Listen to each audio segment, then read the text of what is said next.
So I'm currently having a lot of back and forth with the Nightcore support over the issues I've had with their 20K battery. So in the meantime, I'm actually carrying 2 of these 20K honkers, which is heavy, but there's no recharging opportunities out here other than that fire station. And I'm tired of having to scrimp for power. They aren't the lightest on the market, but they charge fully in 3 or 4 hours, and these things have just been rock solid for me. The only downside is after you use them for about 2 years, they're pretty badly degraded.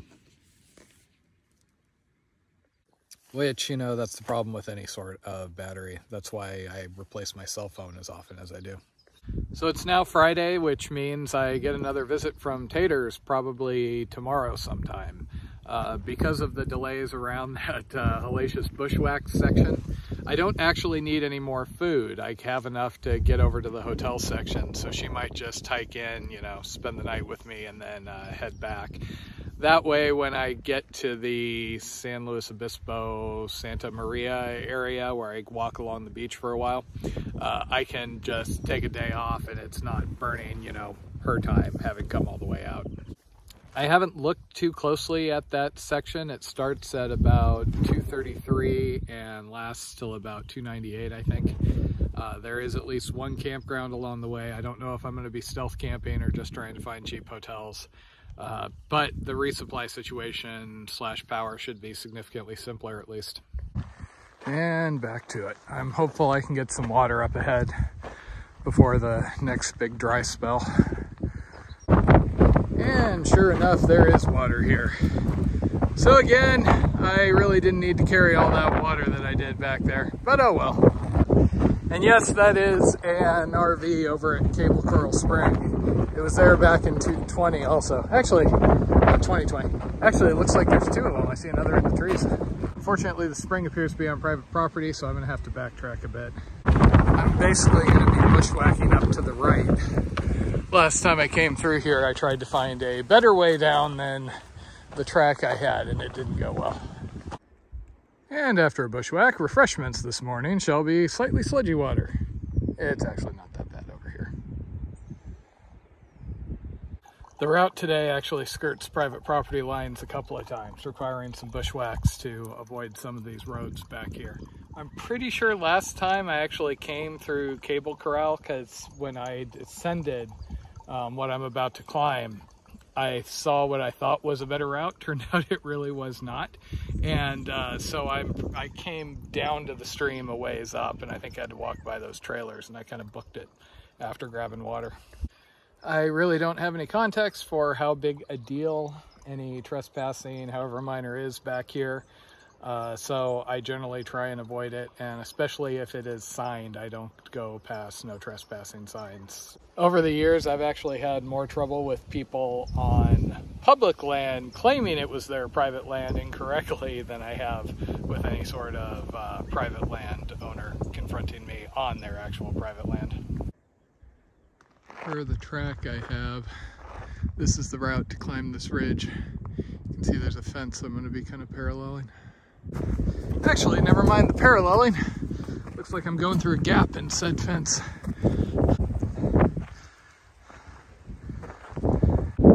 I seriously screwed up so badly last time. I followed this trail / old road off the nose and went down to the left.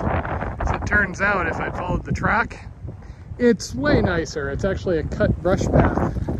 Still 1,000 feet, but still, I was dreading that. Well, live and learn. So seeing how I have a bit of a windstorm going on, I wonder, does that blow the ticks away or does that just blow them at me, airborne? Hey. Also, why would this not be listed as a water source? That's perfectly good. Well, that's interesting. I didn't really expect them to come after me. I did once almost get charged by a bull in the Southern Sierra. You know, head down, scratching the dirt, all that. These guys probably just think I have food.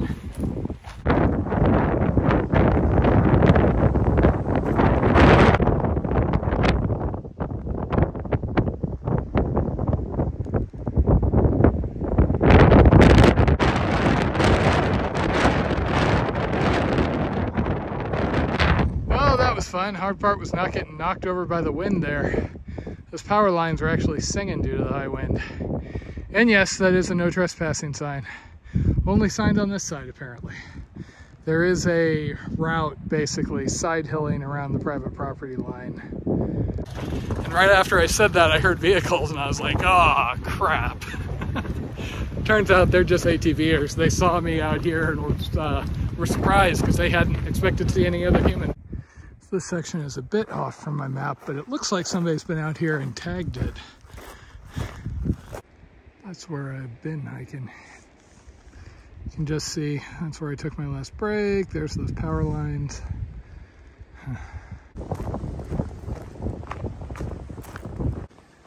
I keep having to basically hike with my phone out because there's just a maze back here of cow trails and tracks going in every direction.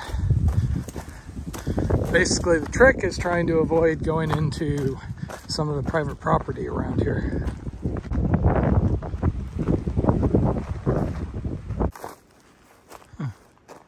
Little cattle cistern, I guess. So this is kind of cool. It's the Stony Creek Campground, which is an old CCC campground. Now I guess it's right on ranch land, so it's abandoned. I stayed here last time not realizing it. And apparently I'm not the only person. There's just something cool about ruins. Actually, that's in better shape than certain porta potties I found that were actively in use. Actually, there it is. I camped right here in 2020. Good times. Oh man, I just spooked a bobcat from like 20 feet away. He took off. They tend to be kind of shy. And that's hopefully enough light trespassing for the day. Oh, that's funny. Brian Sarvis is the one that wrote the guidebook. Looks like he was out here 2 days before I started. It's interesting that Brian says no water in April because, you know, late April there sure is.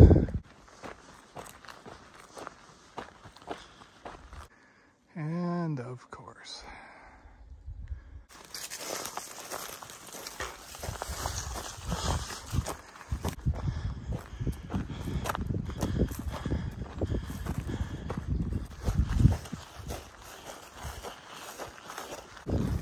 The ground under here is just filled with all these little burrow holes. It's actually kind of unstable to walk on.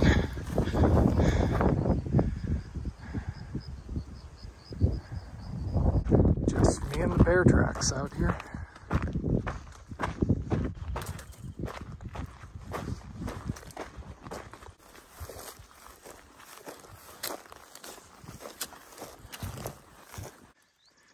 And in the latest edition of This Is Really Unpleasant, these damn guys have sharp things that go through my pant leg and kind of hurt.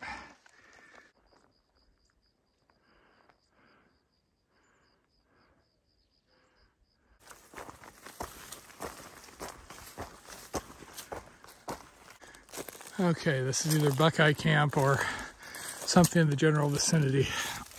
I had hoped to make a couple more miles, but things bogged down once I had to do those steep drops. There's actually one bar of reception and even a water source here. Ritzy. Home sweet home for the night. And if everything goes smooth, I should be seeing taters tomorrow. And then, day after that, I might even get some real food and a shower.